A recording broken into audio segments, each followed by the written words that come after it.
देख रहे हैं 20 मिनट में 20 खबरें। मैं हूं आपके साथ मनीष शर्मा। हम अगले 20 मिनट में आपको देश और दुनिया की 20 ऐसी खबरें बताने वाले हैं जो इस वक्त न केवल सुर्खियों में है बल्कि दिलचस्प और अहम भी है।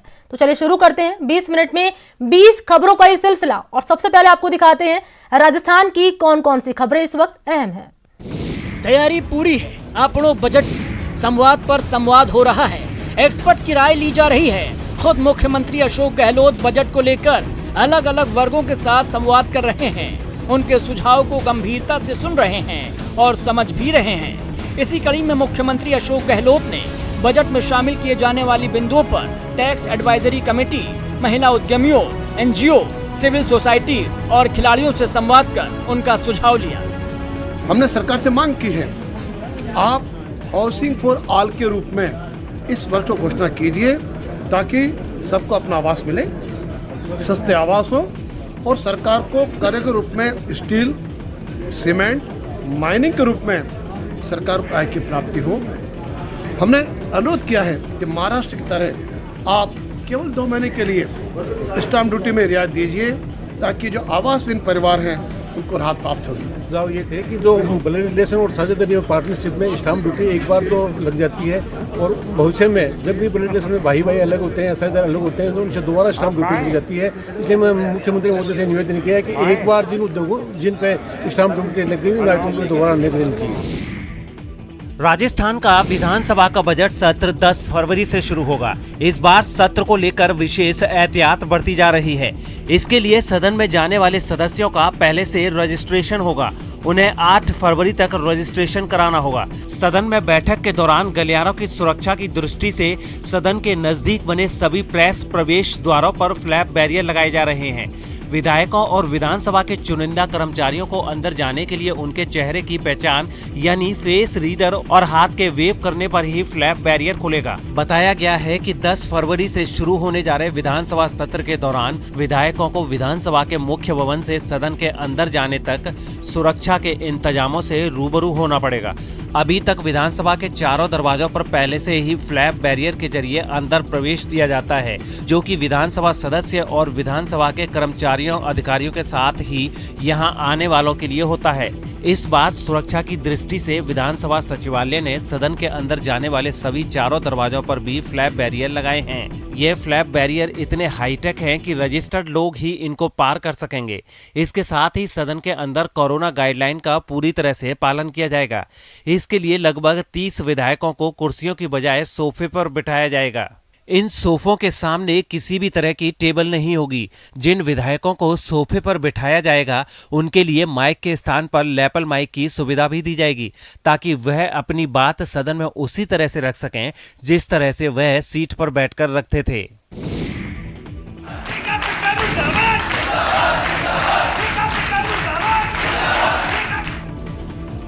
ताली बजाकर मुंडन करा रहे, अपने साथियों का हौसला बढ़ा रहे ये वो ठेका कर्मचारी हैं जो आर पार की लड़ाई के लिए मैदान में खड़े हो गए हैं।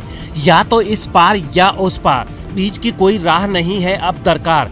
ठेका प्रथा खत्म करने की मांग को लेकर मेडिकल कॉलेज से संबंध कोटा शहर के 3 बड़े अस्पतालों के ठेका कर्मियों का आंदोलन 15वें दिन भी जारी रहा। ठेका कर्मियों ने 3 घंटे कार्य बहिष्कार रखा और अस्पतालों में भी प्रदर्शन किया। नए अस्पताल में 5 ठेका कर्मियों ने मुंडन भी करवाया। बाकायदा सैलून से नाई को बुलवाया गया। अस्पताल के मुख्य गेट के बाहर ही ठेका श्रमिक हेमंत मीना, राहुल मीना, सत्येंद्र धाकड़, विनोद नागर, मुकेश वर्मा ने मुंडन करवाया।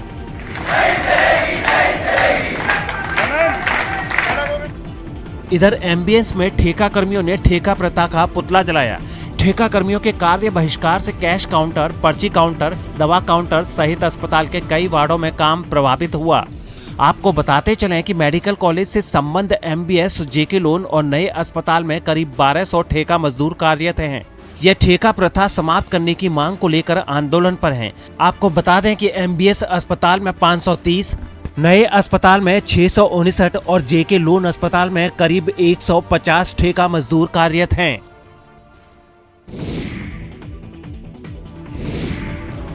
जिस मासूम को देखकर पत्थर से पत्थर दिल भी पसीज जाए, उसे लावारिस बनने के लिए छोड़ दिया गया।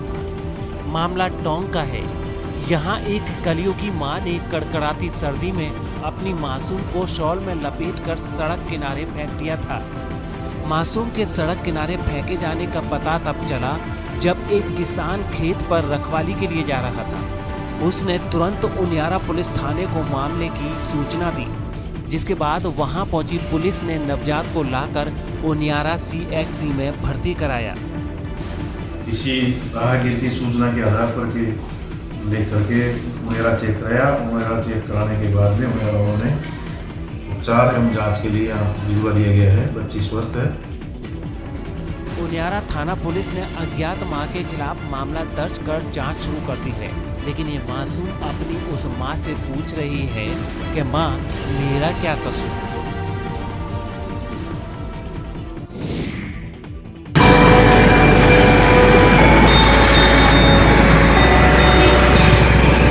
Pre-wedding shoot is always important one and it's like a lifetime memory. Actually मेरी फ्रेंड दूसरे सिटी से आई हुई है, so we want to hang out here and ये काफ़ी अच्छा नज़ारा है। अब आप पिंक सिटी जयपुर के महल, किलों और स्मारकों में प्री और पोस्ट वेडिंग शूट कर सकेंगे। दरअसल प्री और पोस्ट वेडिंग शूट के बढ़ते क्रेज के चलते प्रदेश के पुरातत्व और संग्रहालय विभाग ने इसके लिए अलग से नई पॉलिसी तैयार की है।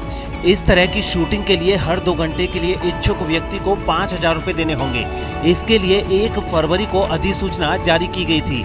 उसके बाद 2 फरवरी को आदेश जारी कर दिए गए। आवेदनकर्ता यदि शूट ऑफिस टाइम के अलावा करना चाहते हैं तो उन्हें 15,000 रुपए प्रति घंटे का भुगतान करना होगा।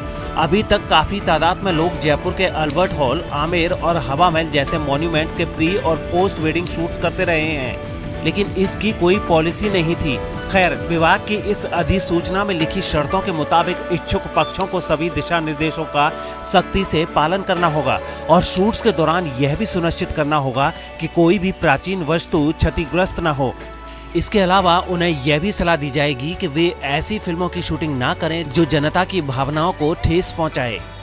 राजस्थान में पर्यटन के साथ साथ पर्यटन इंडस्ट्री से जुड़े लोग, कैटरिंग से जुड़े लोग, ट्रैवलिंग से जुड़े लोग, फोटोग्राफी से जुड़े लोग, तमाम लोगों को ज़्यादा बेहतर अवसर मिले, बेहतर रोजगार मिले। अरबाज अहमद, न्यूज़ 18 के लिए जयपुर से।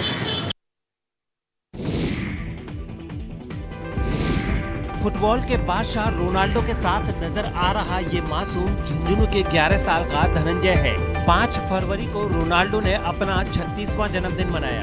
अपने आइडल के लिए धनंजय ने इस बार फुटबॉल के आकार का केक बनवाया था। रोनाल्डो के प्रति उसकी ये दीवानगी 8 साल की उम्र से ही है।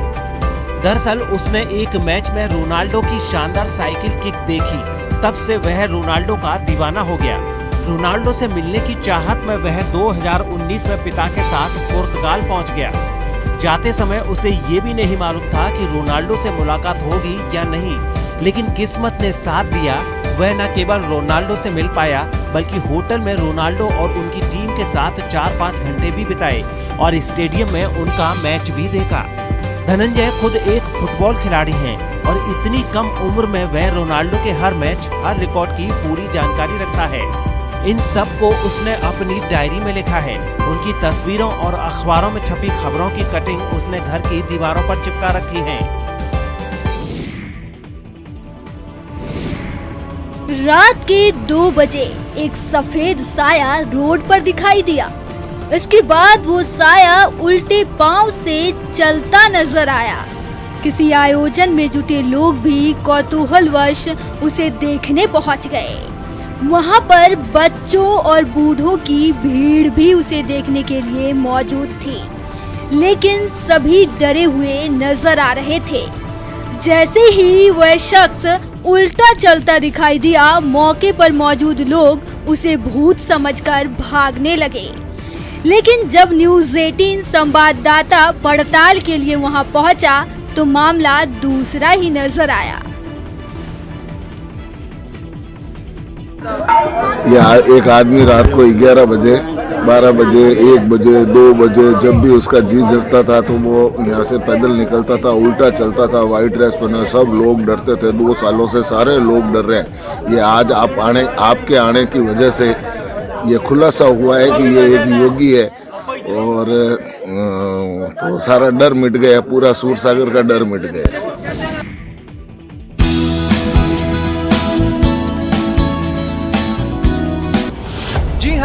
सही सुना आपने, स्वर्ण नगरी के लिए खबर अच्छी है।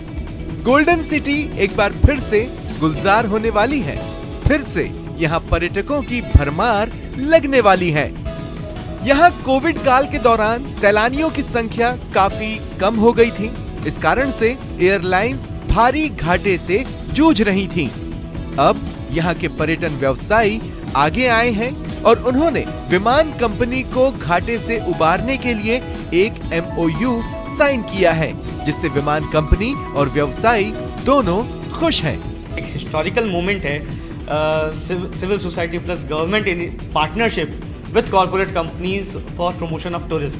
ये एक हिस्टोरिकल मोमेंट है। शायद ही आपको इतिहास के पन्नों में ऐसा कोई इवेंट, ऐसा कोई पार्टनरशिप देखने को मिलेगी जहाँ पर पूरी सिविल सोसाइटी और विद द गवर्नमेंट एक MOU हुआ हो, एक अग्रीमेंट हुआ हो कॉर्पोरेट्स के साथ to keep the tourism industry afloat. तो चलिए 20 मिनट में 20 खबरों में अब देख लेते हैं कुछ अन्य राज्यों की खबरें। सड़कों पर कार्यकर्ताओं का हुजूम, हाथों में पोस्टर और लबों पर केंद्र सरकार के खिलाफ गहरी नाराजगी। तस्वीरें देश की आर्थिक राजधानी मुंबई की हैं। बढ़ती महंगाई को लेकर महाराष्ट्र की राजधानी मुंबई में शिवसेना कार्यकर्ताओं ने केंद्र सरकार के खिलाफ मोर्चा खोल दिया है। शिवसेना कार्यकर्ताओं ने शुक्रवार को पेट्रोल डीजल की बढ़ती कीमतों को लेकर अलग अलग शहरों में विरोध प्रदर्शन किया। खास बात यह है कि शिवसेना के इस प्रदर्शन में महिला कार्यकर्ता भी शामिल हुईं। गौरतलब है कि शुक्रवार को फिर से पेट्रोल डीजल के दामों में 30-30 पैसों की बढ़ोतरी की गई, जिसके बाद देश की राजधानी दिल्ली में पेट्रोल 86.95 रुपए और डीजल 77.13 रुपए प्रति लीटर बिक रहा है। बता दें कि नए साल यानी 1 जनवरी से अब तक पेट्रोल 3.24 रुपए और डीजल 3.26 रुपए महंगा हुआ है। सरकारी तेल कंपनियों ने 14.2 किलो वाले घरेलू गैस सिलेंडर की कीमत में 4 फरवरी को फिर बढ़ोतरी की थी। दिल्ली में बिना सब्सिडी वाले सिलेंडर के दाम में 25 रुपए की बढ़ोतरी हुई है, जिसके बाद दिल्ली में इसकी कीमत 719 रुपए हो गई है।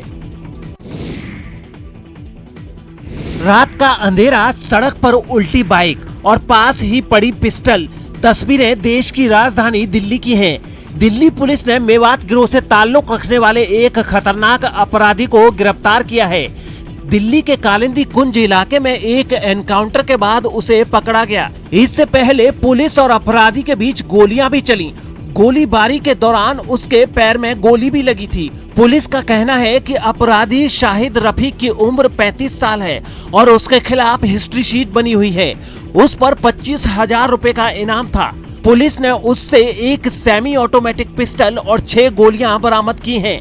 पुलिस को सूचना मिली थी कि सरिता विहार इलाके में वो कोई वारदात कर सकता है।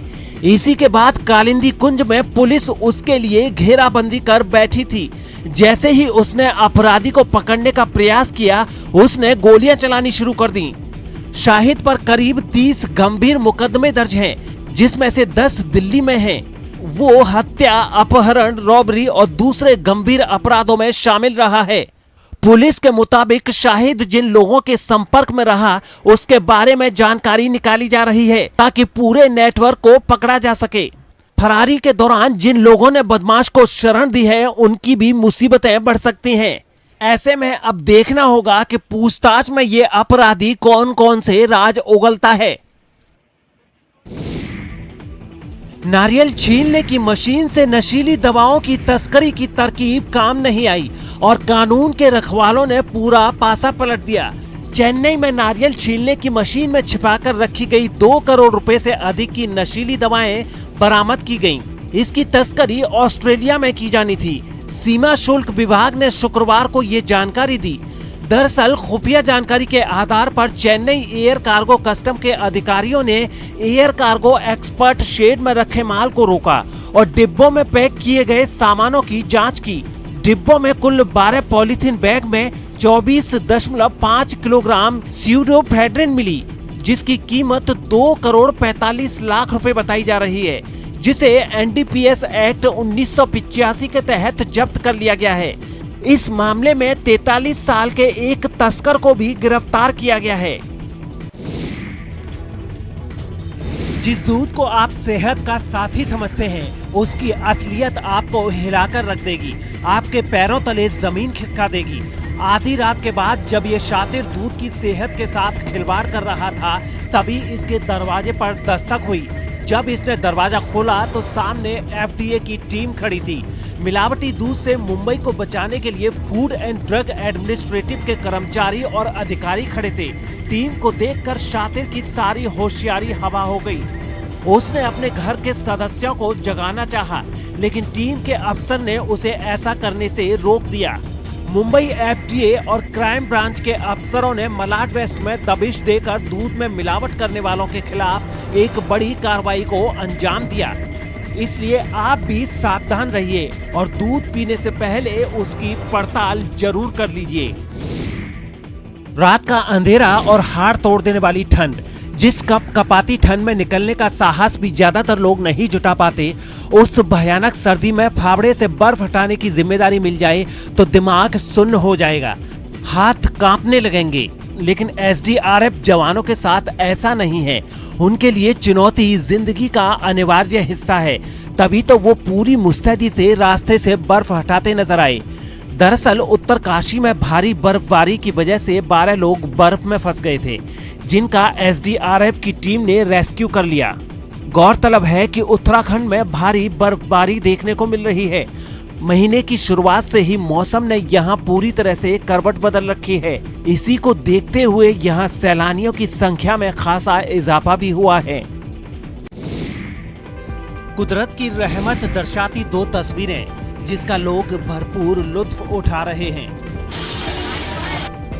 ये पहाड़ों की रानी मसूरी पर कुदरत की खास इनायत है, प्रकृति की विशेष कृपा। तभी तो वो बर्फ से इसका अभिषेक कर रही है और लोग बाग खुशी मनाकर इस रहमत का लुत्फ उठा रहे हैं। मसूरी में मौसम ने एक बार फिर करवट ले ली है। गुरुवार रात से यहाँ जमकर बर्फबारी हो रही है। रिपोर्ट्स के मुताबिक मसूरी और इसके आसपास की पहाड़ियां पूरी तरह से बर्फ की सफेद चादर से ढक गई हैं और लोग इस बर्फबारी का जमकर जश्न मनाते दिख रहे हैं। अब जरा इन तस्वीरों को देखिए, जिसे आप में से कई लोग घना कोहरा समझ रहे हैं, वो बर्फ है। पहाड़ों पर बर्फ की चादर बिछी है। दरअसल जम्मू कश्मीर के पहाड़ी क्षेत्रों में पिछले 24 घंटे में हुई भारी बर्फबारी के बाद पहाड़ बर्फ से लद गए हैं। हर शय बर्फ की चादर से लिपट गई है। लेकिन क्या मासूम और क्या बेजवान, सभी इस बर्फबारी का लुत्फ उठा रहे हैं। इस बर्फबारी की वजह से डोडा भद्रवाह बनिहाल में तापमान में भारी गिरावट हुई है। मौसम विभाग ने 9 फरवरी को कश्मीर के कुछ हिस्सों में बारिश और बर्फबारी के आसार जताए हैं। हिमाचल प्रदेश में बारिश और बर्फबारी की वजह से मौसम एक बार फिर बदल गया है। एक और जहां इस साल की पहली बर्फबारी को देखकर पर्यटकों के चेहरे खिल गए, तो वहीं वहां रहने वाले लोगों की परेशानियां बढ़ गईं, क्योंकि राजधानी शिमला समेत राज्य के ऊंचाई वाले इलाकों में कई इंच बर्फबारी हुई, जिससे सड़कों पर बर्फ की मोटी परत बिछ गई। शिमला के एक इलाके से जो तस्वीरें सामने आई, उनमें एक तस्वीर में सड़क पर जमी बर्फ को प्रशासन के लोग मशीन की मदद से हटाते नजर आए। इस दौरान आसमान से लगातार बर्फ गिरती रही। यही नहीं, फिसलन बढ़ने की वजह से मशीन को भी सड़क से बर्फ हटाने में काफी परेशानी का सामना करना पड़ा। भारी बर्फबारी की वजह से शिमला की तमाम सड़कें बंद हो गई हैं। लेकिन साल की इस पहली बर्फबारी ने पर्यटकों के चेहरे पर मुस्कान ला दी है। कई लोग तो आसमान से सफेद रुई की तरह गिरते बर्फ का मजा लेने के लिए सड़कों पर निकल आए। भैया मजा आ गया, पहली बार देखी है। मजा आ गया, बहुत अच्छा लग रहा है। पहली जिंदगी का आनंद आ गया, जिंदगी का आनंद आ गया, आनंद आ गया जी। मतलब इतनी बर्फ हमने कभी देखी नहीं। बहुत मजा आया यहाँ पे, और मजा लो। देश के दूसरे इलाकों के बाशिंदों के लिए भले ही हाड़ जमा देने वाली ठंड और बर्फबारी परेशानी का सबब हो, लेकिन जम्मू कश्मीर के लोगों के लिए ये जश्न का मौका है। वो मौका जिससे महरूम होना कोई नहीं चाहता। तभी सर्दी को सेलिब्रेट करने के लिए श्रीनगर में रुखसत-ए-चिल्लई कला का आयोजन किया गया, जिसमें युवा प्रतिभाओं ने अपनी कला से दर्शकों का मन मोह लिया। इस इवेंट मैनेजमेंट ने इनिशिएटिव लिया है कि रुखसत-ए-चिल्लई कलान, क्योंकि चिल्लई कलान बड़ा हार्श रहा है इस टाइम, तो ये एक मैसेज है कि आप घरों से निकलो, अब थोड़ा चिल्लई कलान का भी वो स्पैन खत्म हो चुका है, तो आप लोगों को मैसेज है कि घरों से निकलो और अपने काम के लिए लौट जाओ। एक अच्छा इनिशिएटिव, और इसके थ्रू यंगस्टर्स को एक प्लेटफॉर्म भी मिल रहा है, जो हमारे यूथ है, यंग आर्टिस्ट है, उनको एक प्लेटफॉर्म भी मिल रहा है।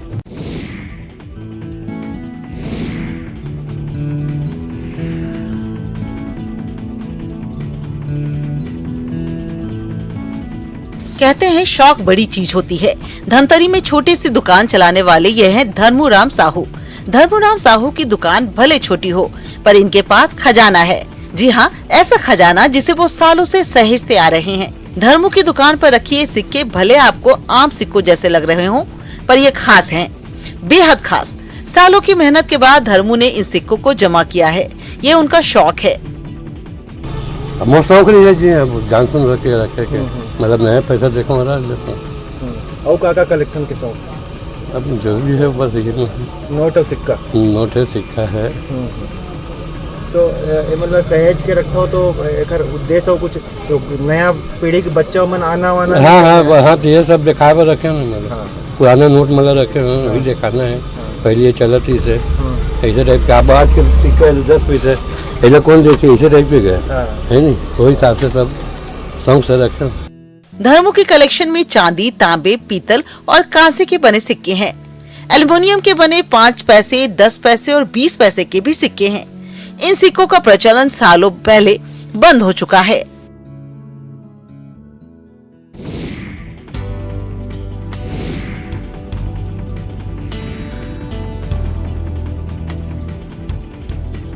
मुंगेरी के कड़ही स्कूल में एक टीचर टॉय पेडगॉजी के तहत बच्चों को पढ़ा रही हैं। खिलौने के जरिए ये बच्चों को शिक्षा देती है। राष्ट्रीय शिक्षा नीति 2020 में नवाचारी शिक्षा को प्रमुखता से स्थान दिया गया है। शिक्षा विभाग ने एक कार्यशाला का आयोजन किया। इस आयोजन में शिक्षक स्वाति पांडे और उनके छात्रों के बनाए मॉडल को जमकर सराहना मिली। अभी मैंने घर घर जाके सर्वे किया था, क्योंकि बहुत सारे बच्चे हैं जो ऑनलाइन क्लास पे नहीं जुड़ पा रहे थे, और ऑफलाइन पे मैंने देखा कि अब ज्यादा से ज्यादा बालिकाएं जुड़ रही हैं। मैं देख रही हूँ कि ऑफलाइन क्लासेस में ज्यादा से ज्यादा लड़कियां आ रही हैं। हम उन्हें एक्टिविटीज के द्वारा उनको पढ़ाने की कोशिश कर रहे हैं, और ये बहुत अच्छी बात है कि अब लड़कियां ज्यादा से ज्यादा संख्या में आ रही है। पेरेंट्स भी खुश हैं, और मैं चाहती हूँ कि बालिका शिक्षा को बढ़ावा मिलना चाहिए, क्योंकि एक लड़की जब पढ़ती है तो अपने दोनों परिवार को शिक्षित करती है। अंत में इतना ही कहूंगी, बालिका पढ़ेगी, आगे बढ़ेगी, देश को विकसित बालिका करेगी। छात्रों ने करही के हॉस्पिटल, साबुन से गणेश प्रतिमा, स्टोन आर्ट, स्कूल भवन के अलावा ट्रैफिक के नियमों की जानकारी दी। स्वाति ने कोरोना काल में भी बच्चों के घर जा जाकर सर्वे किया और बच्चों को पढ़ाया। स्वाति का कहना है कि बच्चियों को पढ़ाना जरूरी है, क्योंकि बच्ची के शिक्षित होने से पूरा परिवार शिक्षित होता है।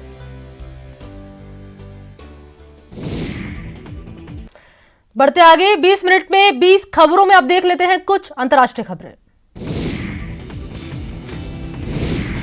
अमेरिका पर मौसम का टॉर्चर जारी है। अनुमान है कि वहां के न्यू जर्सी में आए बर्फीले तूफान ने आसमान से इतनी आफत बरसाई कि 122 साल पुराना रिकॉर्ड टूट गया। इस रिकॉर्ड तोड़ बर्फबारी की वजह से शहर के शहर बर्फ की चादर में ढक गए। सब कुछ बर्फ में छिप गया। जहां तक नजर गई वहां बर्फ ही बर्फ दिखी। उधर न्यूयॉर्क सिटी में तो बर्फीले तूफान के गुजर जाने के 2 दिन बाद भी उसके पीछे छूटा बर्फ का ढेर साफ नहीं हो पाया। वहां जगह जगह बर्फ का अंबार लगा नजर आया। इतनी बर्फ हटाने में सफाई कर्मियों की भी कमर टूट गई। सर्दी की सौगात माने जाने वाली बर्फबारी ऐसी आफत साबित हुई कि जिन पार्कों में बच्चों की वजह से रौनक लगी रहती है वो भी वीरान दिखे। न्यूयॉर्क सिटी में 3 दिन पहले ही लगभग 2 फीट तक बर्फ गिरी थी। और जान बचाने के लिए बुरी तरह छटपटाने लगे, जिसके बाद उन्हें निकालने के लिए बचाव अभियान शुरू किया गया।